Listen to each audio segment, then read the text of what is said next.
morning beneath the stars so bright. Pull your hat down, make sure your cinch is tight.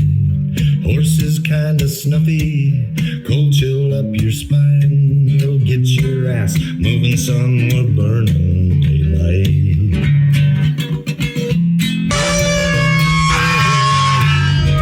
Howdy there, I'm Matt McKinley and we're burning daylight. In the saddle till the job's done right. Welcome to Burning Daylight, the only podcast for the working cowboy. Brought to you by Stetson Ranches out of Fromberg, Montana.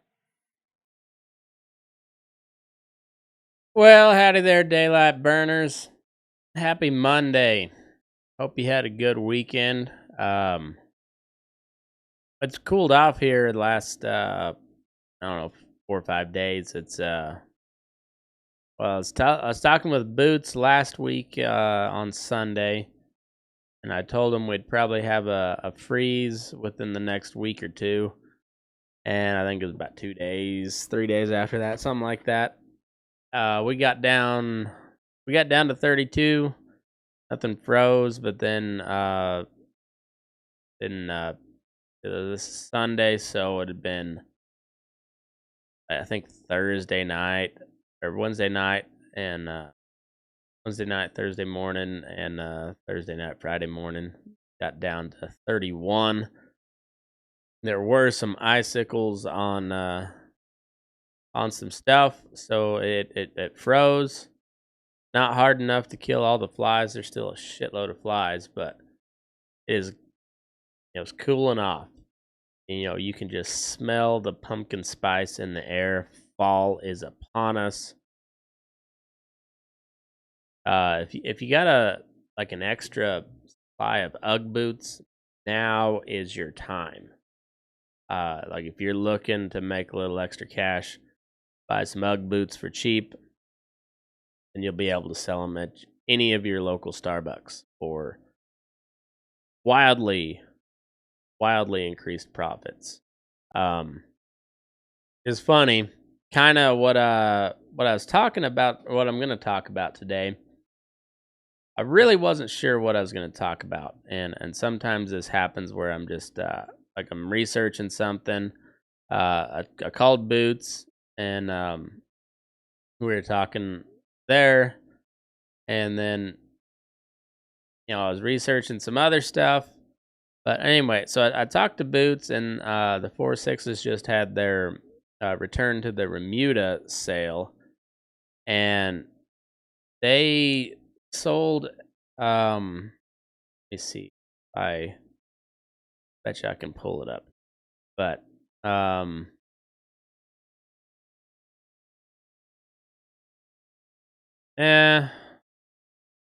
me see.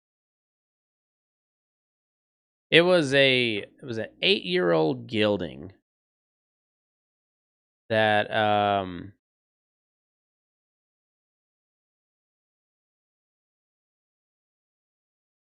that's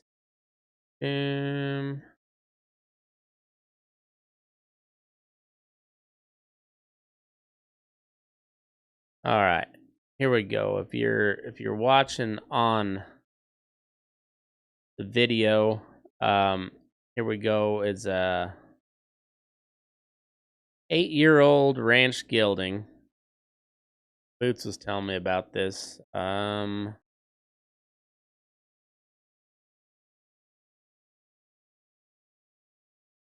don't know. It's not working. But anyways, it was an 8-year-old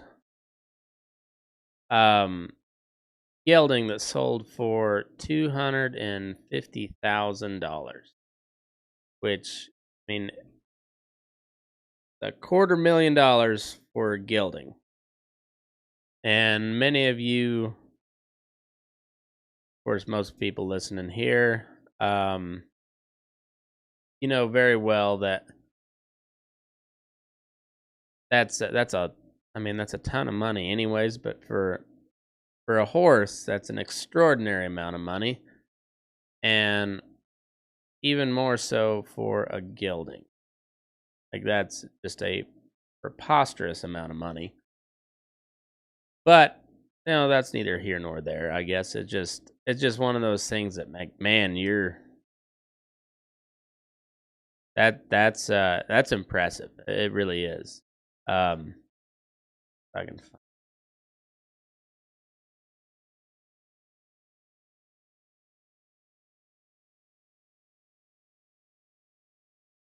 my technology is not the best, but anyways, it was a four sixes horse. Here we go. Lot number 90. Let me see if I can pull that up again.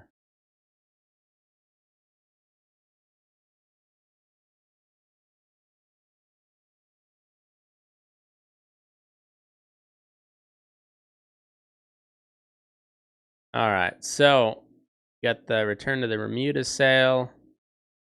Highest seller so far goes to number 96, a smart cat, 8-year-old gelding, consigned by the 4-6's ranch for $250,000. I mean that's just gnarly, gnarly. And talking to Boots, he said he is a really really nice horse. He's he's 8 years old, and but the thing of it is he hasn't been shown. They haven't really taken him to the competitions, and he's just a ranch horse, but a really really nice one. So I guess for all the non-horse people, it does they're not real for sure how the animal husbandry deal goes and horse world in general. You've got your males and your females, obviously, because here in the real world where we're not dealing with left wing ideology. In biology, there's a male and a female. So you have as they come out of the mare, which would be the mother, the female. I don't know what she identifies as, but in science, that's a female. So mare has the baby, and that's called a foal. So you have a filly or a stud colt, stud or stallion. Either way, stallion I guess is the technical term, but in the cowboy world, we usually call them a stud. And most of your stud colts are castrated when they're a yearling, so a year old. Like most livestock, you only need so many males to breed. So on cattle, you're looking about one bull for every 20-25 cows, just depending on how much country they got to cover, and it just there's a few different circumstances, but call it one per 20-25, somewhere in there. A stud horse, on the other hand, I don't never really been around where they run big bands of horses.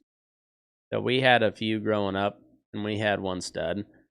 Um, we had some younger studs, but we really had one breeding stud, and yearlings would would bring them in. We'd catch them, throw them down, and cut them. That's kind of typically how it goes. And once they're cut, they're called a gelding. And most of your ranch horses are geldings because they are a little easier to deal with than a mare or a stud. Mare being the female, remember, genders, two sexes. I don't speak horse all that well, so I don't know if they consider gender a social construct within equine world. And I'm talking strictly equine. The equine world, when it deals with people, well, you deal with a lot of different people there. But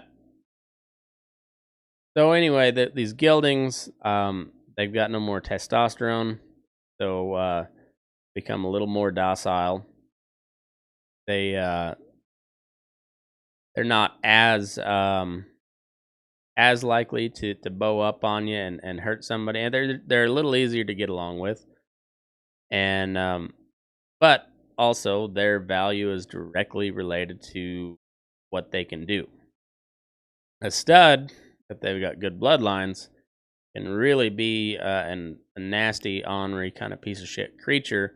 But if they throw good babies, you can put up with a bunch. A gelding, not so much. They can't reproduce, so if they're not working, then all they are is a waste of resources. They burn a bunch of money because you got to feed them. So for an 8-year-old gelding, which is like prime using, I guess kind of depends on where you're at in the world. Out here on the West Coast, where you have more of the buckaroo vaquero tradition, where it takes a little longer to make a good horse. Just how they go about it. 8-year-old would still be considered fairly young, but where I grew up on on the high plains and then Texas, Oklahoma area, 8-year-old horse is that's a like a good finished using horse, and so still plenty of years left on them, but 8-year-old gelding for $250,000. That is nothing but a purchase by a guy who or gal. I don't know who bought him. I'm guessing probably a guy. But either way, that's from somebody who has fuck you money, that has just either for whatever reason had that horse just burned into their heart, or they were trying to one up somebody, or whatever. I don't know. 'Cause that's just a preposterous amount of money for a horse, especially a gelding. No matter how nice they are, I mean that's unless that horse like comes back from you or back to you and then like pulls you out of quicksand or something, and like legit saves your life, but like consciously that saves your life. Probably not gonna happen.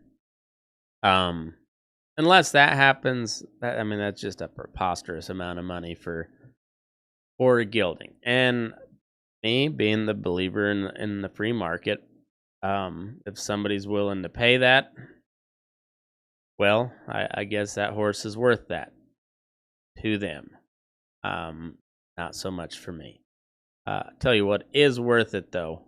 Sorry for all you Patreon listeners, but got to do a quick little ad read because we're still got a few spots open. I think we just got a little over half of them sold, but 50 spots total for these spurs made by Tracy Morrison. Really, really freaking nice double mount, Texas style spur. He can't really rowels. Really, really sharp looking set of spurs. $50 will get you a spot. As soon as we sell all the spots, we'll draw. And but anyway, shoot me a message on any of the social medias or whatever, and let me know you want in. We'll get you set up. Like I said, I think there is like 22, 23 spots left, so they're going pretty quick. So go ahead and get your spot. Let's see, I got 1, 2, 3, 4.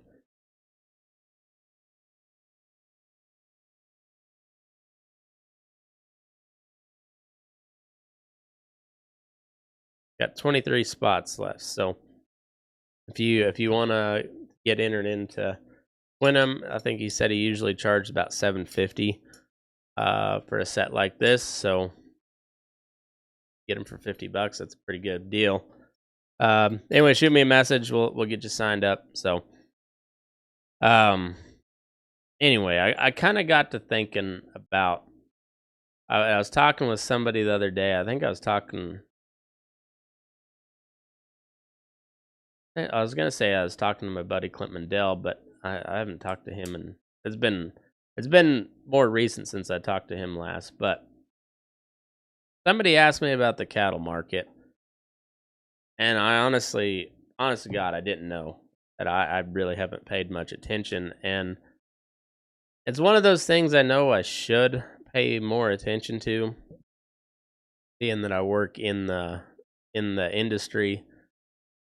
But where I don't really, I mean, I've got one steer on feed that he's getting ready to be butchered. If you need any beef, let me know. Uh, might have a quarter or so still available, but um, outside of that, I don't own any cattle.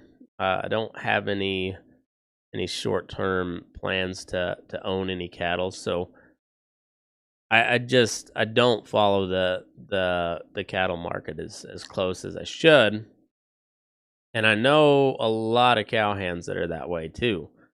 If you ask them what the calves are bringing at the sale, they can probably give you a general idea, but they're just not as up to it. And most of them are probably a little better at it than I am. Because I honestly I don't know. I can kind of halfway gauge what they're doing just based on kind of how things are going at the feedlot, but whether we're empty or not. But and I haven't been as up to date on this as I have in the past, but it seems to me more if you're gonna ask a cowhand what they're gonna know a little bit better, it's gonna be the horse market because even though a lot of working guys don't own any cattle, they're always on the hunt for horses, as we've established many a times. Cowboying doesn't pay the best, so you're always looking for the best deal. Always looking for the best horse you can find for the cheapest possible amount. And so your average cowhand's a little more in tune to the horse market, I would say, than the cattle market. Now, I may be wrong on that, but that might be just me, my bias speaking. But it seems to me like that's kind of a little bit more the case, but that's because it makes more sense that way too, because your average cowhand, I would say at least 7 or 8 times out of 10, if you ask him what's higher up on the list of priorities, it'd be another good horse as opposed to a set of cows. That's not always the case, but I'd say vast majority of the time. And it's kind of funny how the horse market in my lifetime has fluctuated. And I my dad raised horses, and a majority of the horses that he sold and really made good money off of went back east. And even though they were raised and broke there on our ranch, uh, basically doing cow work, trail rides and cow work. Um, but I guess you'd say they were cowboy broke, but they all went back east to my older sister in North Carolina, and a lot of them went into the hunter jumper world and whatever else whatever discipline they went to. But you always knew they were gonna make a lot more money back east. And then I guess to kind of tie into this deal, I was doing a little bit of reading on the credit mobilier scandal of the late 1860s, early 1870s.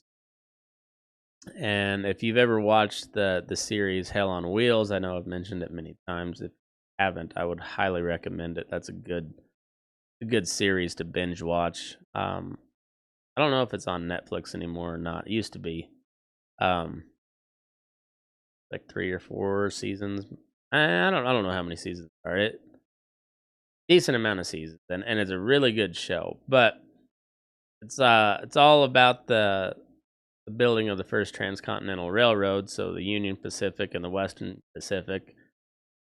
They met in Utah, drove by the Golden Spike a couple different times, but anyhow, it's goes through that whole process, the building of the Transcontinental Railroad, the first one. And I got to reading up on this. So the Credit Mobilier deal, so Congress passed a law to, I probably shouldn't even get too much, but anyway, Congress passed a law that basically created the Union Pacific Railroad and asked them to build this transcontinental railroad, and it was heavily subsidized by taxpayer dollars. And so I guess is the board members of the Union Pacific Railroad, including Thomas Durant, who was VP of the Pacific. They created basically this shell company called Credit Mobilier of America. And Credit Mobilier was a huge bank in France. I guess it must have been a very well-respected bank. They had no affiliation with this American branch, but anyway, they called themselves Credit Mobilier of America. And basically, they were contracted by Union Pacific to actually build the railroad, because how it was set up, or well, the vision, there was no way to forecast how much money would be made once it got built. But until it actually got built, there wasn't really any way for them to make money. And it turned into this whole big scandal that involved several members of Congress, and basically these executives from the Union Pacific just raked in about $50 million, or $500 million in today's terms, from the taxpayer by just wildly exaggerating their production costs while paying their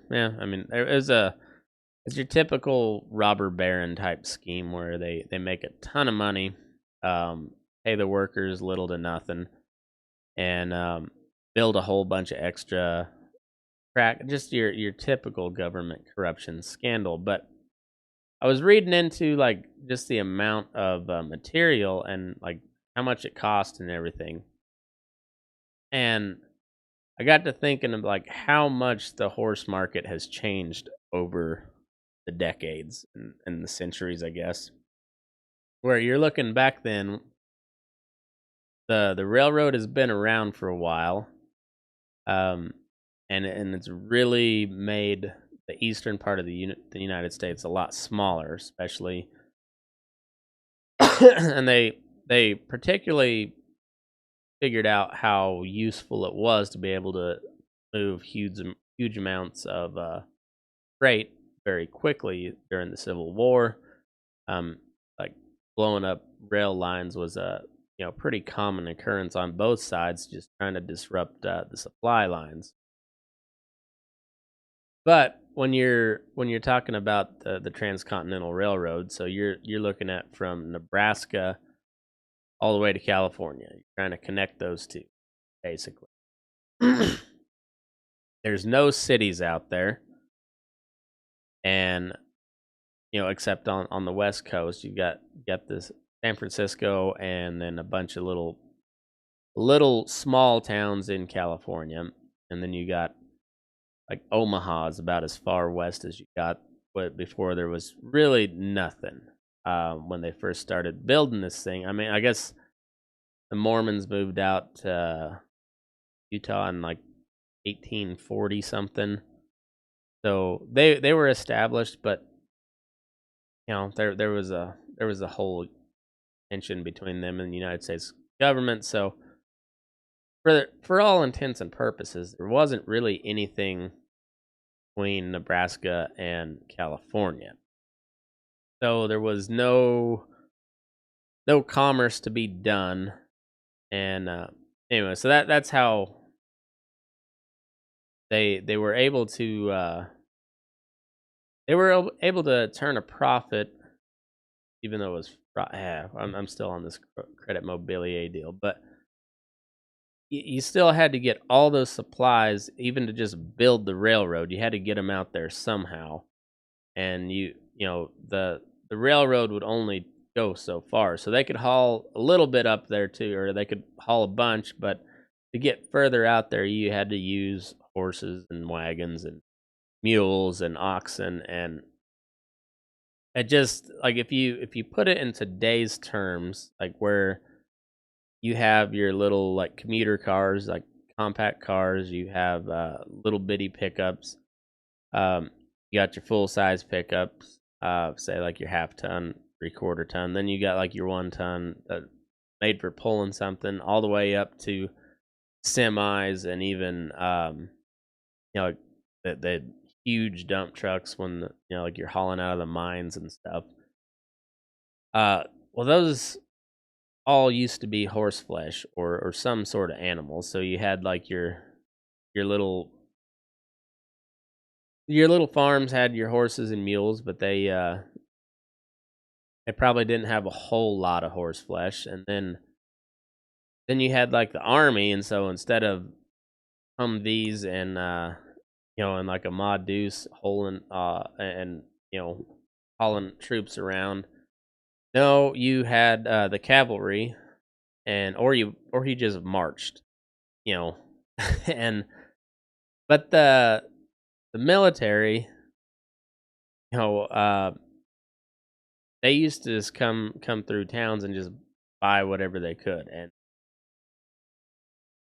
it's amazing how trying to look back then how the horse market was, where like you can go buy 12 valve Cummins still today for wildly above what it should be worth, because people like the motor, they know it's gonna run a long time and got plenty of power and whatnot. And there's just certain types of those pickups that they still bring a pretty good price.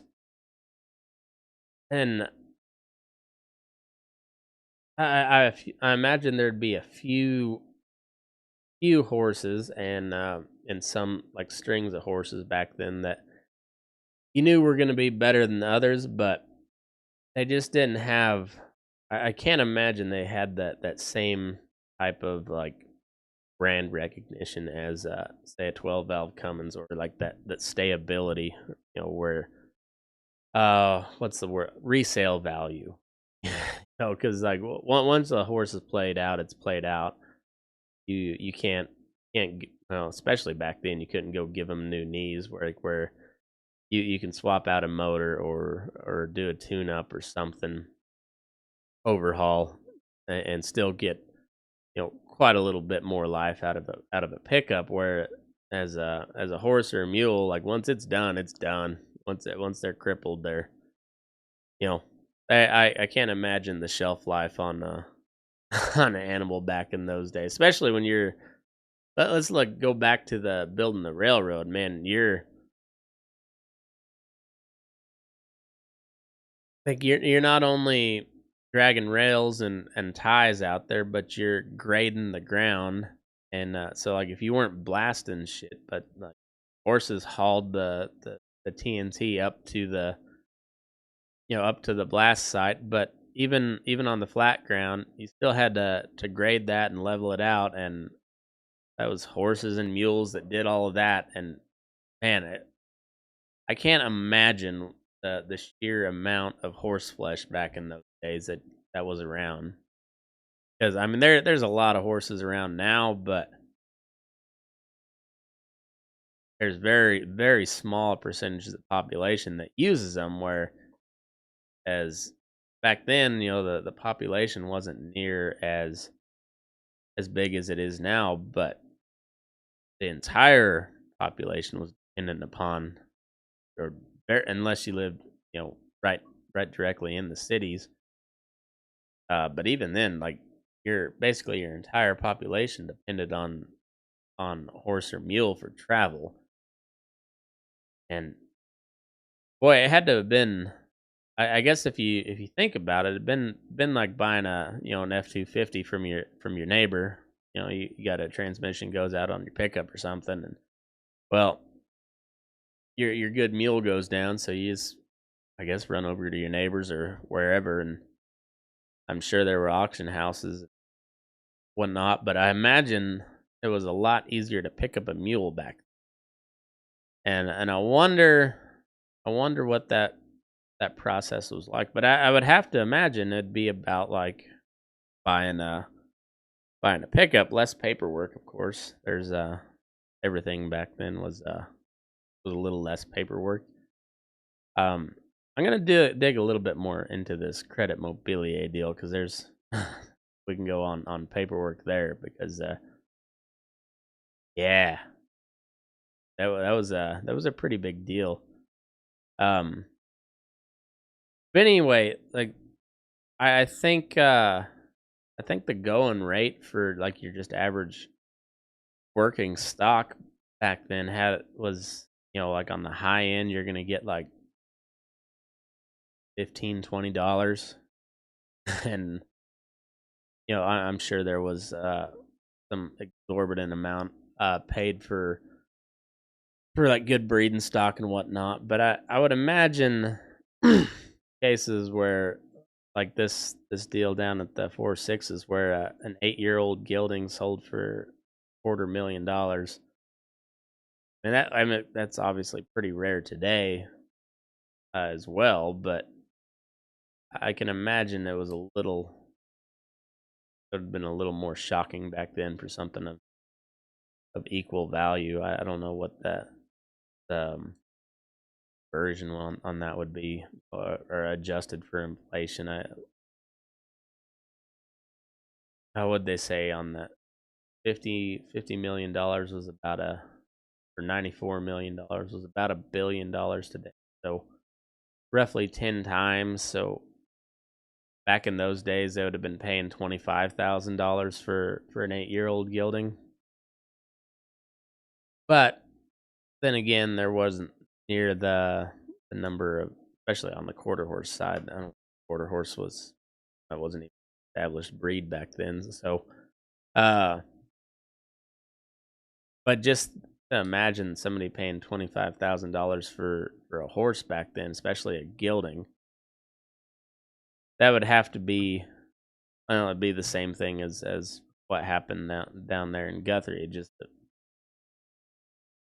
couple of people have way too much money on they've got fuck you. But can you imagine that though? I just instead of like a flat tire, no, your horse went lame. Still got field to plow or whatever, and you're just kind of screwed unless you can go get yourself another draft horse, another mule or whatever. And then if you've ever done any sort of trading in the horse business, who the hell knows what you're gonna get? And and then you go. I also wonder what it'd been like back there because even though far more people used horses back then, they I'd imagine they everybody had a general idea of how to act around animals, but their training methods were far more aggressive or I guess far less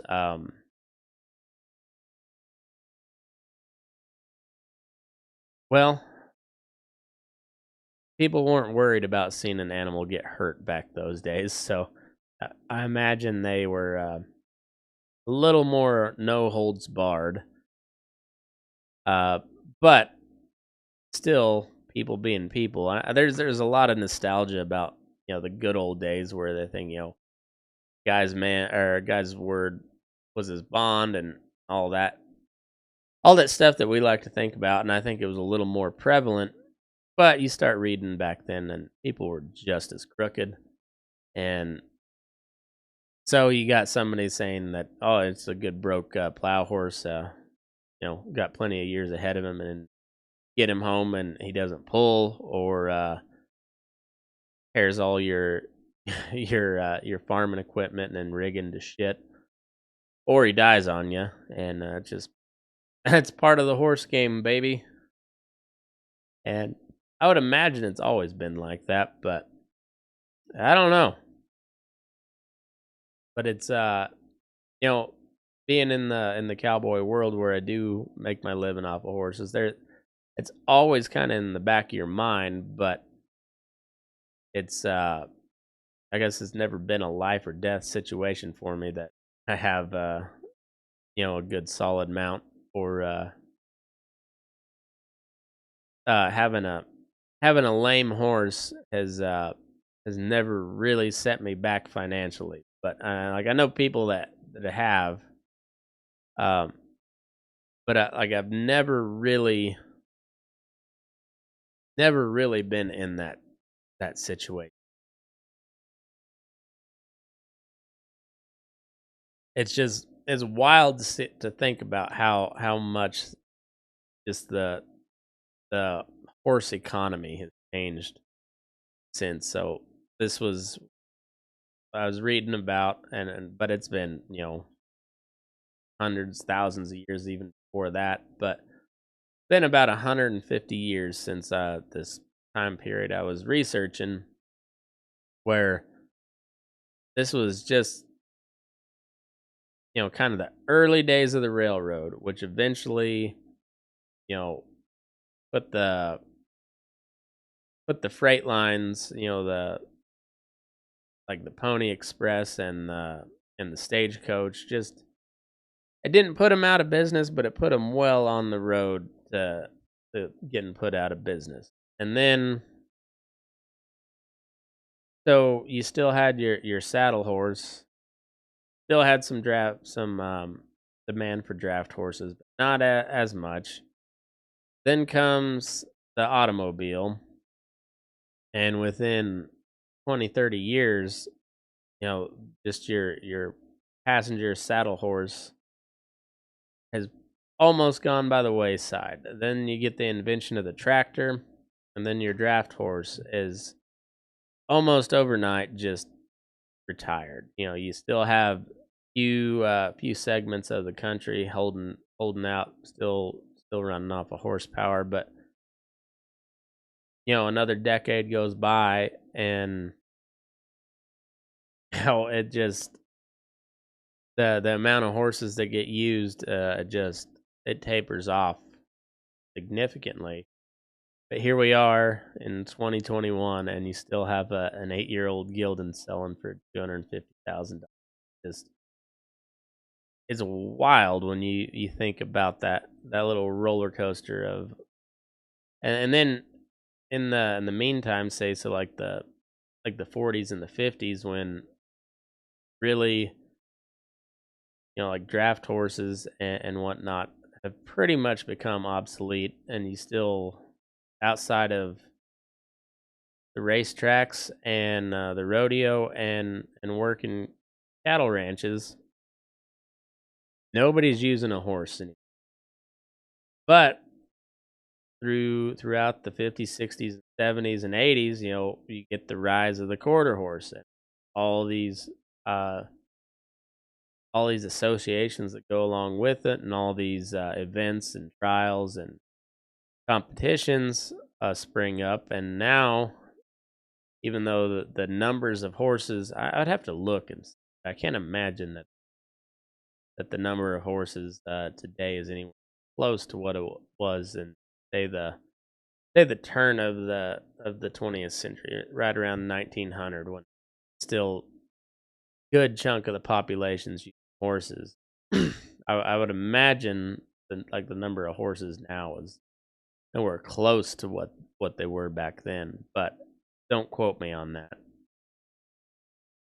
But now, where you've got a thriving horse economy, but it's almost exclusively built on like leisure activities, or I mean, I'm sure there's plenty of people that that make their living off of horses, whether it be on the cowboy or the breeder or the trainer end, but a very, very small part of the population. And there's a there's a lot of money in horses still, and but it's almost exclusively based off of pleasure. So whether it be leisure or trail riding or horse shows or whatever, there's very, very, very few people actually depend on horses for their living, but there's still a lot of money to be made on 'em. Whereas, say in 1862, horse was just as commonplace as an automobile. And I know that the horse racing world was still pretty popular, probably even more popular back then. That made up for a very small percentage of the horse flesh, where I would say nowadays that percentage of like horses just for racing is considerably higher than what it was back then. So it just, I guess that shows more about us as a society, but it's wild to when you think about it, where almost 100% of the horses out there today are not being used to earn a living. There's some that are used to make money. Vast majority of them are basically pets or glorified pets, where 150 years ago they were beasts of burden. Made up. Can you imagine like if there was a horse famine back in 1862, or like some plague that just knocked out a percentage of the equine population? You're looking at like widespread famine across the U.S. Like millions of people dead because they can't get crops in the ground because there's no horses to be had. Whereas you would have to have a major oil shortage in order for that to happen. Here today, it would be, well, I don't know. I guess if there was some sort of hacker that took out the oil pipeline, cause a pretty similar effect. But yeah, it'd be. I would think. I have to think about that. But if there was back in 1860, you're looking at, say, it knocked out, a third of the equine population. Then, and the price of the price of horses is going to go through the roof, which in turn is going to make the price of food go through the roof, because your average farmer's having to pay more for your workhorse. Means it's going to have to sell its crop for more to bills. Whereas, say, there's a hacker shuts down the entire oil pipeline for even a day, that's going to cause a major disruption. Like, what was that pipeline in the southeast only down for not very long? Say that happened with the entire oil pipeline for a week. Eventually, somebody's gonna either get nuked or a ransom's gonna get paid, and everything will get turned back to normal. Gonna cause a major disturbance in the markets, and everything's gonna be more expensive. However, everything would come back to normal pretty quick, like, whereas that was going to be much more devastating back 150 years ago. if it's like you lost all your supply of horses overnight, or in a short period of time. That's You don't just turn on a horse. You just flip a switch and your horse is back. You gotta go start building herds back up, and that takes time. 11 months for a gestation period on a horse. So, man, that would have been. Can you imagine that? That would have just been like widespread famine. Now they're just pets. Funny how the world changes, ain't it? I don't know if any of that made any sense, but that's kind of where I was doing some research. And as it turns out, every time I start doing research on the big topic like credit mobilier or the Mormons or anything like that, you start digging into it, and there's a whole lot there. And you guys still expect something out here on Monday morning, so got to come up with something. That's kind of where my mind was at, and it just when you start playing that out in your head about how much has changed in a relatively short period of time, how horses were the backbone of the entire civilization to now where they're essentially just living sports cars. That's kind of just novelty items. It's kind of wild when you think about it, but well, there's still a fair amount of us that make our living off on the back of them. So, here's to all you fellas that still do it. And anyway, hope you enjoyed it.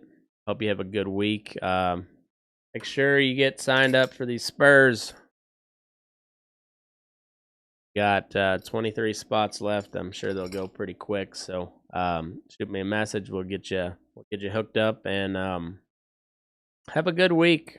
Enjoy the fall weather.